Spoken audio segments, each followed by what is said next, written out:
In this section, we'll talk about general and specific formatting requirements. So if you do have your thesis with you, either a hard or soft copy, we certainly encourage you to review it as we go through this next section. Some general things to think about. Departmental thesis format advisors. Definitely check to see if you do have a format advisor in your department. We do have a link, as shown on our screen here, that shows you who all the format advisors are that we currently know about. So we certainly encourage you to take a look at this list and then get with your format advisor as necessary. If you do have any questions that cannot be answered within your department, either by your format advisor or by your major professor, then we encourage you to route all those questions through those individuals. That way this keeps everybody in the loop.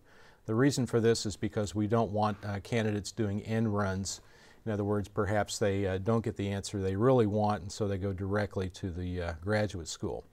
We want everybody to know what's going on so everybody is on the same sheet of music, so to speak. Guidance, please review the materials we provide on our website.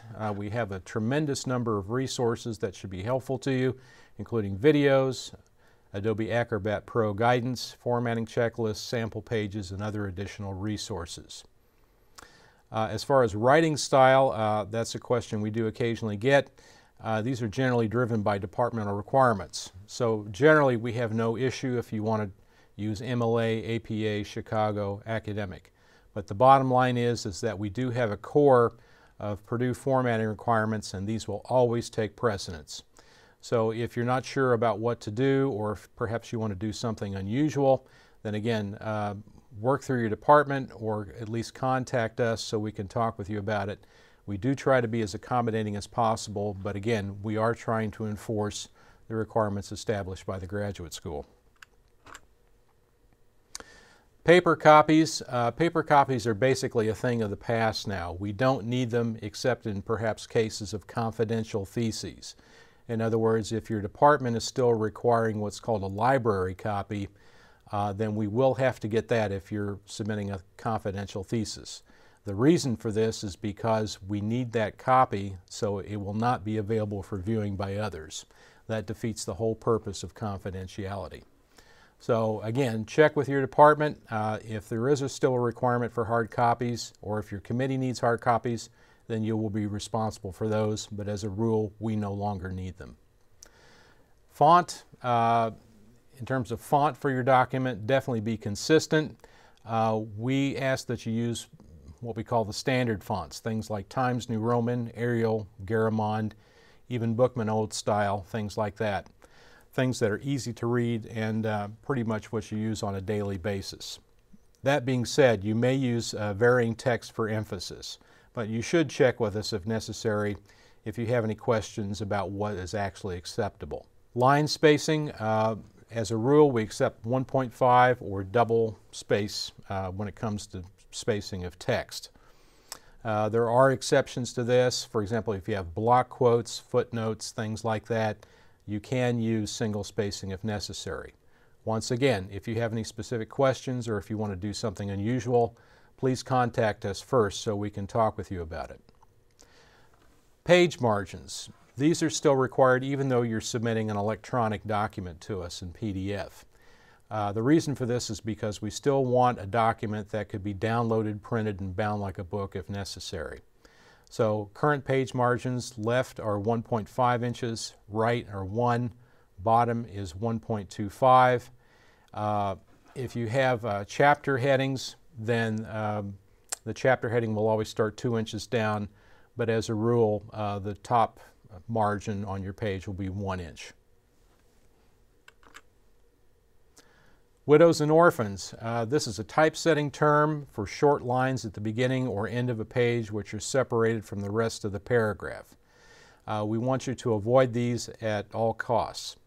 So definitely turn on your widow control function in Word or LaTeX, and you can see some instructions on how to go about doing that on the screen.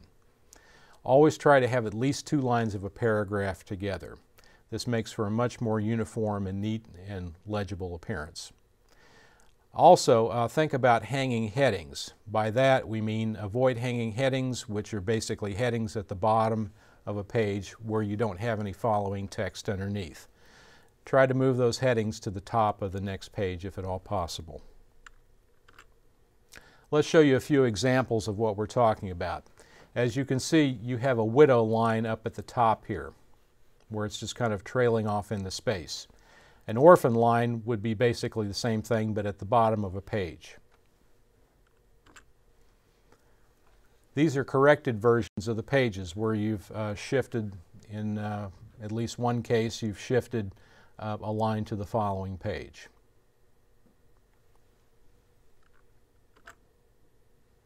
Hanging heading, as you can see at the bottom, you have a heading that's just kind of hanging in space at the bottom of the page, but there's no text underneath. So to fix that, we suggest you just move it to the top of the next page.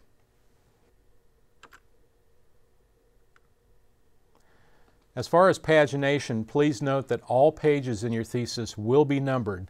The only exception to this is for cover pages and for your title page.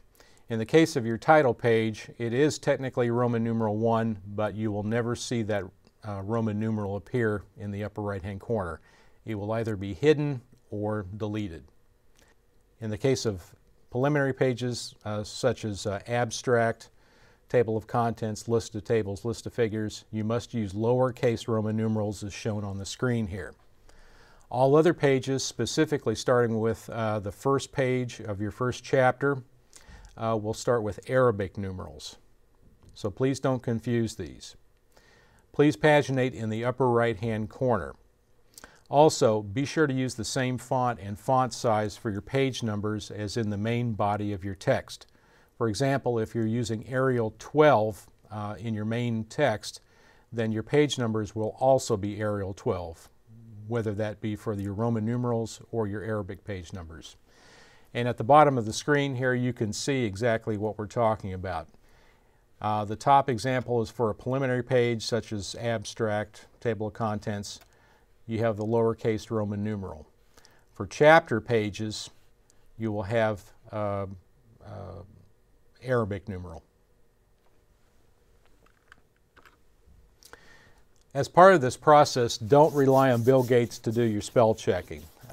Spell check is normally a good tool, but it doesn't always catch the types of things that we're looking for. A good example of this would be something as simple as the word appendices. If you look in a dictionary, you may see as many as 3 or 4 different ways to spell the word appendices, but there's a Purdue way to do it, and that's A-P-P-E-N-D-I-C-E-S. So please keep that in mind, that if you are using spell check, you've got to be careful when you do so. Also avoid what we call chain reactions. Chain reactions, as you may have already noted when using Word, if you fix something on one page, you may create a whole new problem on the next page. This is particularly common in areas like your lists of references, where you're fixing the spacing on one page, but then you throw the spacing off on another page. So be careful about this. When you're fixing something, definitely check other pages to make sure you haven't created a new problem farther down the road. What you see on the screen here is a general overview of how we want your thesis to be organized.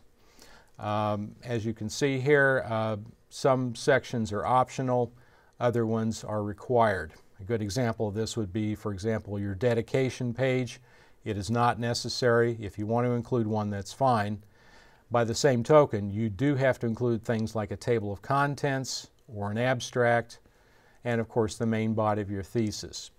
Also, if you are a PhD, a Vita section is mandatory and you must include it in your table of contents. So please look at this carefully, and then again, if you have any questions or if you want to do something that's out of the norm, then please contact us and we'll be happy to talk with you about it.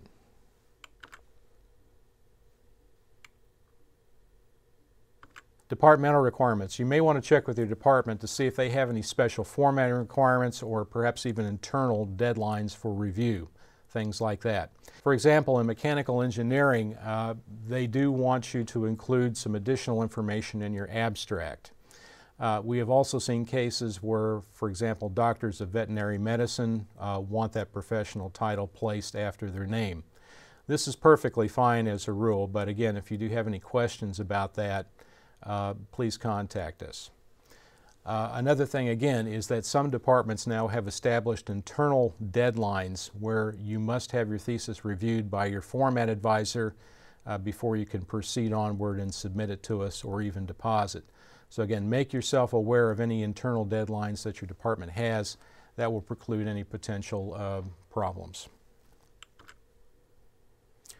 General formatting tips, definitely be consistent when you're formatting your thesis. This is especially important if you're merging it together from multiple files.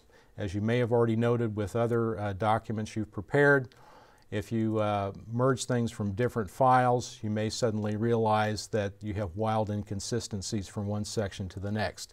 So be careful about this because we will be looking for it. This even extends, as far as consistency, this even extends to including your name in your thesis and the forms the way it appears in Purdue Registrar records. Be as consistent as possible about this. The reason for it, if you use American nicknames, it may be difficult to track you down when it comes to student records. So if you do need to change your name, for example, if you do want to incorporate a nickname into your name, please contact the registrar as soon as possible. Something else to think about is your forms, such as report of final exam. A question we do frequently get is if you go into your defense with one title and come out of it with a new title, do you have to retroactively change all your forms? The answer is no. You do not need to retroactively change your thesis title on previous forms because we do know that committees do often request title changes. That being said, is whatever you submit to us for purposes of your final deposit, that must be correct and complete. Otherwise, we will have to ask you to fix it.